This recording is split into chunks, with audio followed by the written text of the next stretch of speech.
आज की क्लास की शब्दों को अगर नहीं अच्छे से तैयार किया तो सच बताऊं, अंग्रेजी सीखना आपका अधूरा सा रह जाएगा, क्योंकि आप वाक्य को पूरा नहीं बना पाओगे। चलिए क्लास को शुरू करते हैं। शुरू करने से पहले सब्सक्राइब जरूर कर दीजिएगा।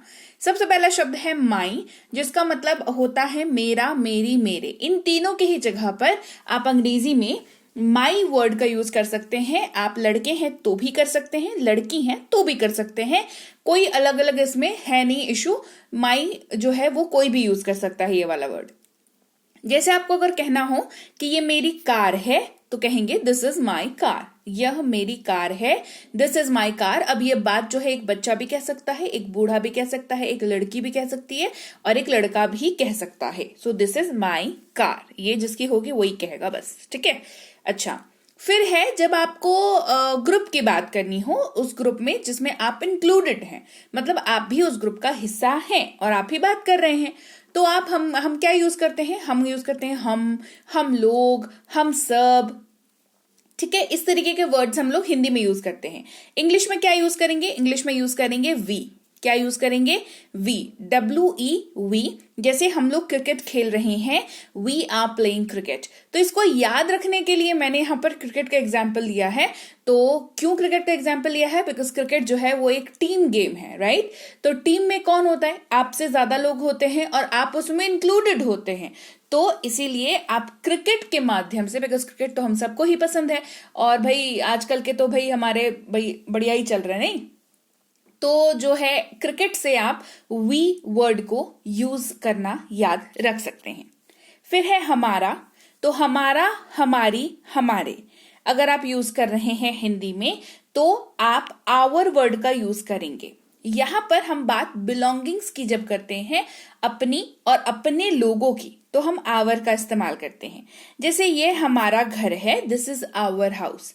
ये हमारी कार है, दिस इज आवर कार। ये हमारा क्लासरूम है, दिस इज आवर क्लासरूम, ठीक है। मतलब आप भी उस क्लासरूम का हिस्सा हो, तो आप आवर वर्ड का यूज करोगे।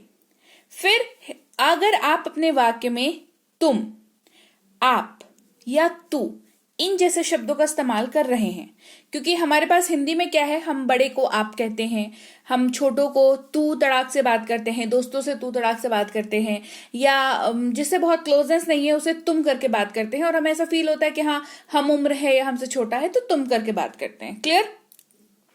तो हिंदी में क्लियर है हमारे पास कि आप किसको बोलना है, तुम किसको बोलना है, तू किसको बोलना है। पर अंग्रेजी में इसको बहुत ही सिंपल रखा गया है। आप बड़े से बात करो, आप छोटे से बात करो, आप अपने दोस्त से बात करो, क्लोज वाले से बात करो, दूर वाले से बात करो, बिल्कुल ही बेस्ट फ्रेंड से बात करो, आपके पास एकमात्र शब्द है, दैट इज यू। क्या है? यू। तो आप कैसे हैं? How are you. तुम कैसे हो? How are you. तू कैसा है भाई? ऐसे बात करते हैं ना दोस्तों से कि तू कैसा है, तो how are you. Simple.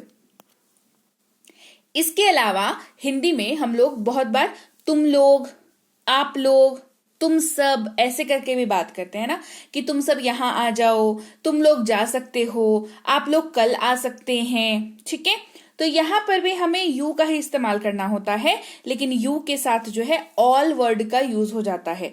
But हाँ, हर केस में नहीं यूज होता है। कुछ केसेस ऐसे भी हैं जहां पर सिंपली यू के इस्तेमाल से ही काम हो जाता है, ऑल हर जगह पर इस्तेमाल करने की जरूरत एज सच नहीं पड़ती है। तो कहेंगे आप सब जा सकते हैं, यू ऑल कैन गो। आप सब जा सकते हैं, यू ऑल कैन गो। फिर है तुम्हारा, तो तुम्हारा, तुम्हारी, तुम्हारे, तेरा, तेरी, तेरे, आपका, आपकी, आपके, डिपेंडिंग ऑन कि आपके सामने कौन खड़ा है और आप किससे बात कर रहे हो। बड़े हैं या अजनबी है ना, तो आपका इस्तेमाल करते हैं। छोटे हैं तो तू तड़ाक से बात करते हैं, दोस्त वगैरह है तो तुम से बात करते हैं। वहां पर हमारे पास अंग्रेजी में एकमात्र शब्द है, दैट इज योर। योर, जो किसी की बिलोंग, आपके सामने वाले की बिलोंगिंग के बारे में बात करता है कि तुम्हारा नाम क्या है, तो उसका नाम उसका है ना, तो व्हाट इज योर नेम। आपका नाम क्या है? What is your name.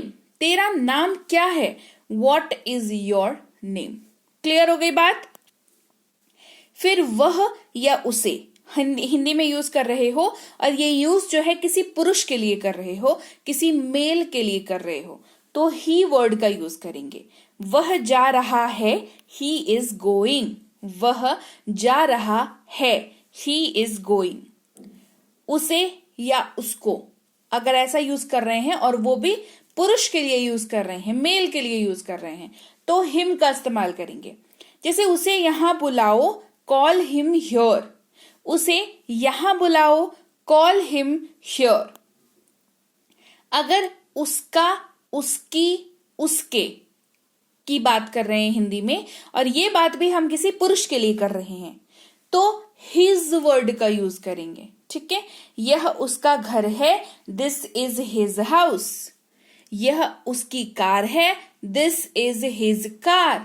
ठीक है, तो उसका उसकी डिपेंड करेगा कि विषय वस्तु क्या है वाक्य का, बट आपको एक ही चीज याद रखना है, दैट इज कि अगर मेल के लिए यूज हो रहा है तो हिज का यूज करेंगे और फीमेल के लिए अगर यूज हो रहा है तो क्या यूज करेंगे वो मैं आपको आगे बताती हूं।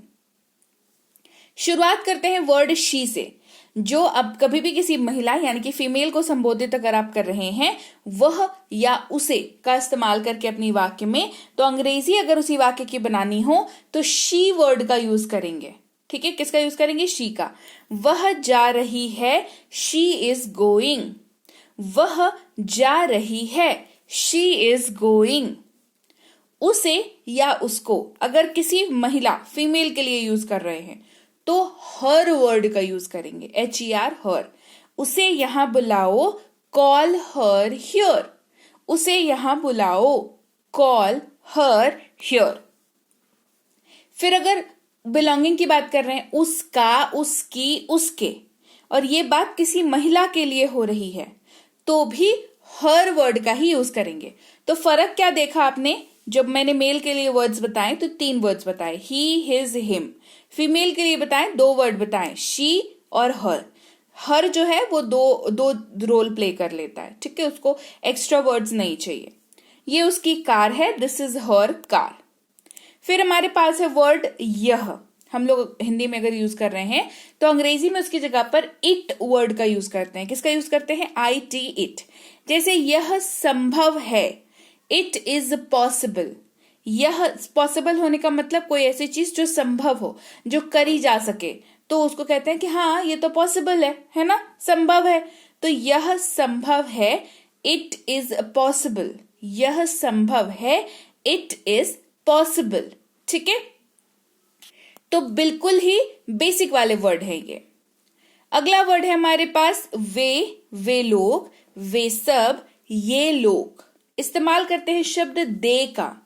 अब आप किसी को पॉइंट आउट करके बात कर रहे हो, जिसको पॉइंट आउट करके बात कर रहे हो वो एक बंदा या बंदी नहीं है, वो एक ग्रुप है, मतलब एक से ज्यादा लोग हैं वहां पर, और आप उसमें इंक्लूडेड नहीं हो, आप उसका हिस्सा नहीं हो। आप किसी को बता रहे हो, अरे वो लोग जा रहे हैं ना, उनको देखो, ऐसे टाइप से, तो वहां पर दे वर्ड का यूज करते हैं। जैसे वे जा रहे हैं, दे आर गोइंग। वे जा रहे हैं, दे आर गोइंग। क्लियर? एकदम क्लियर हो गई बात? तो बिल्कुल बेसिक वाले वर्ड्स जो आपको बहुत जरूरी है, अधूरी रह जाएगी अंग्रेजी की जानकारी आपकी, आप बोल भी पूरा नहीं पाओगे अगर ये वाले वर्ड्स आप अच्छे से नहीं करोगे। ठीक है, तो क्लास अच्छी लगी हो तो मुझे कमेंट करके बताइए कि हाँ मैम क्लास हमें बढ़िया लगी, और क्लास को लाइक और शेयर तो जरूर कर दिया कीजिए। सब्सक्राइब नहीं करते हो, फटाक से सब्सक्राइब करके रख दो ताकि आगे की आने वाली क्लासेस की नोटिफिकेशंस आपको मिलती रहे। साथ ही अगर आप ढूंढ रहे हो कोई स्पोकन इंग्लिश का कोर्स, तो बेसिक से प्रो कोर्स आप कर सकते हो, इंग्लिश रीडिंग का कोर्स कर सकते हो अगर पढ़ने में दिक्कत आती है अंग्रेजी, तो ग्रामर में दिक्कत है तो ग्रामर की कोर्स भी कर सकते हो, और ये ई बुक्स भी ले सकते हैं आप। ये सारी चीजें मिलती हैं आपको संरीति इंग्लिश एकेडमी पर, जो कि एक ऐप है हमारी, वो गूगल प्ले स्टोर पर है। गूगल प्ले स्टोर पर जाएंगे, वहां पर लिखेंगे संरीति इंग्लिश एकेडमी, ये ऐप को डाउनलोड और इंस्टॉल करेंगे, बेसिक डिटेल डाल के आप उसमें रजिस्टर कर सकते हो, और आसान है आपको यूज करना। सब्सक्राइब नहीं किया तो फटाफट से कर दो भाई सब्सक्राइब जल्दी से। ऐप को अगर इस्तेमाल करने में कोई दिक्कत आती है तो आप इस नंबर पर व्हाट्सएप मैसेज पर संपर्क कर सकते हो, हमारी टीम है वो आपसे बात कर लेगी क्या दिक्कत हो रही है आपको ऐप को यूज करने में। ऐप में फ्री और पेड दोनों कोर्सेज अवेलेबल है, सो नॉट टू वरी। इसके अलावा इस वेबसाइट पर हमारी ई बुक्स अवेलेबल हैं दोनों जगहों में से, यानी कि ऐप और वेबसाइट, कहीं से भी ई बुक्स को ले सकते हो। कोई दिक्कत वाली बात ऐसी है नहीं, लेकिन एक चीज याद रखना, दोनों में से कहीं से भी लो, डाउनलोड कर लेना उसको, बुक को, ठीक है। इसके अलावा हमारा व्हाट्सएप का ग्रुप ज्वाइन कर लें, व्हाट्सएप का चैनल ज्वाइन कर लें। रोज की क्लासेस तो अपडेट होती ही हैं, साथ ही फेस्टिवल्स वगैरह में बहुत ही बम्पर ऑफर जब आते हैं तो वो भी आपको पता चल जाता है, तो वो भी आप वहां पर मतलब देख सकते हो, तो ज्वाइन करना जरूरी है। टेलीग्राम का चैनल भी ज्वाइन कर सकते हो, दोनों जगहों पर अपडेट किया जाता है, तो आपकी इच्छा अनुसार जो आप यूज करते हो उसके हिसाब से आप ज्वाइन कर लेना। फायदे में रहोगे, नुकसान कुछ भी नहीं होगा, ठीक है। और इसके साथ ही आज की क्लास यहीं तक, मैं आपसे मिलूंगी आपकी अगली क्लास में। Till then, thank you so much for watching. Subscribe कर लीजिए Sanriti English Academy and stay tuned.